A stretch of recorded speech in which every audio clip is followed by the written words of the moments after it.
Welcome to an exploration of electric forces, where we'll demystify the concept of superposition and tackle a classic physics problem involving charges in a square configuration.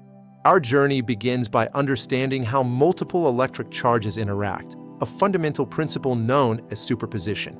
The core idea is simple yet profound.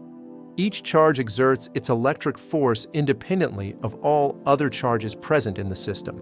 This means that the total force on any given charge is merely the vector sum of all individual forces exerted by every other charge. Superposition is a linear sum, implying that these forces do not interfere with each other. They simply add up. To visualize this, imagine charges arranged in various configurations, from simple 2D lines to more complex 3D structures like triangles and squares. These arrangements help us understand how forces combine in different spatial setups. Real-life examples of superposition are all around us, such as the intricate dance of electrons within an atom or the stable structure of ions in a crystal lattice. Now, let's apply these principles to a specific problem, finding the net electric force on a charge in a square configuration. Consider 4 equal positive charges, each with magnitude plus q, placed precisely at the corners of a square with side length. Our task is to determine the net electric force acting on one of these corner charges. First, we must identify all the individual forces acting on our chosen corner charge. There are 3 forces, 2 from the adjacent charges along the sides of the square, and 1 from the diagonal charge across the square. Next, for easier addition, we need to break down these forces into their x and y components.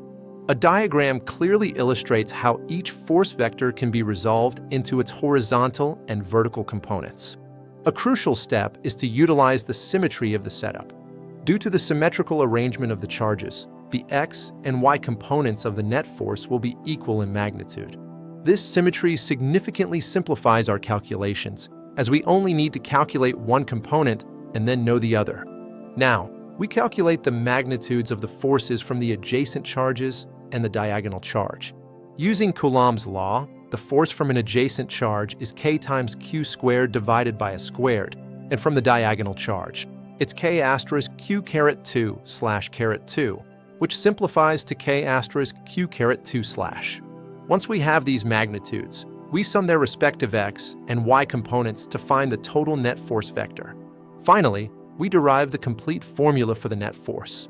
The net force on the corner charge is found to be asterisk in both the x and y directions, resulting in a magnitude of asterisk asterisk square root 2.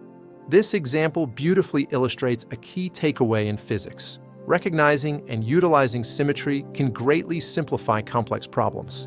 Instead of tedious calculations for every component, symmetry allows us to deduce relationships and streamline our approach. Understanding superposition and applying it with strategic thinking, like recognizing symmetry, is crucial for mastering electromagnetism. Keep exploring, keep questioning, and remember that physics is all about finding elegant solutions to the universe's intricate puzzles.